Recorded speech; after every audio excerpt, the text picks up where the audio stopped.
Hey, Mr. Don, this is John with Tadlock Roofing over here at 300 West Pensacola. And I just wanted to give you a reference point. There's the Capitol right there, and this is the door we came out of to access the roof. So what we're going to propose for this roof, this is a perfect candidate for a silicone-based fluid applied system. Cool Seal up here was, a good idea in that basically all it really does is it sunscreens the asphalt roll roof material that's already up here. But what it does not do is, we'll just use this area right here for an example, and I can barely see my screen, it's so doggone bright out here. But, it looks all bright and white and solid, but when you really look at it closely, you'll see all these little holes right here. Each one of these little holes is a potential leak. This is the most vulnerable area of any roll roof systems is going to be the laps and the butt laps, and also penetrations like these columns over here, and also these mats.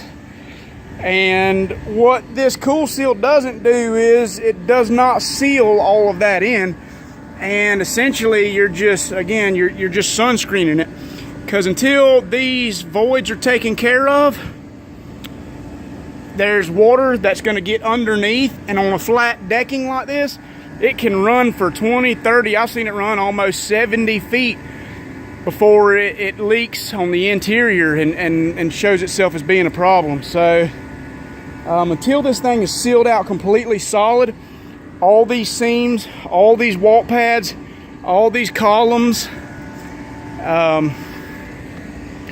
you're just going to continue to have problems. So again, what I want to do is I want to propose that we do a Geico fluid applied, silicone-based fluid applied system on this roof.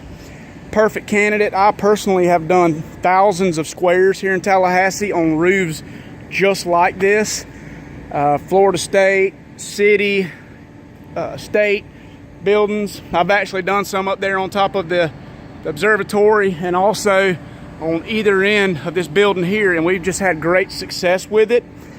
So that's what I'm going to do for you, and it's going to encompass the fluid applied system, also some reinforcement fabric, which will help any of these laps, which are pretty good, and well, actually they're really good. They're still stuck, they're not lipping up real good, the adhesion is great.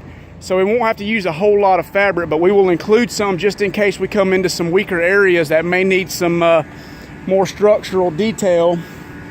And we need to coat this thing all the way out, get in all around these areas right here. There may be several areas there that are presenting leaks, and again, you might not be seeing a leak on the interior of the building until way over here, and it's not coming from way over here, it's coming from way back here.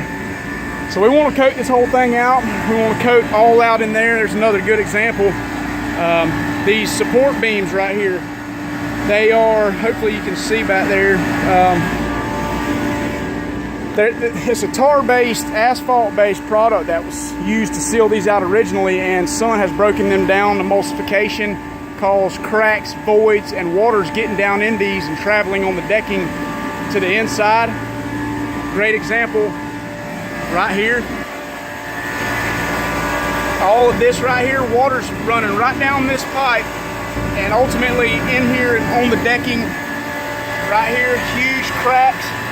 Water's getting in there, getting on the decking. I don't know which way the decking's running, this way or this way, but it's definitely getting on that decking and traveling and entering the interior of the building.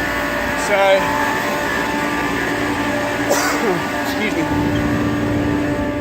So I just wanted to take that for you, and I'm gonna go ahead and get you a proposal worked up to get this thing sealed out nice and solid. And I hope this video was useful and gave you a better idea of the approach we want to take on this roof for you. Give you a good solid system that you guys deserve and need and don't have to worry about. Thank you for your time.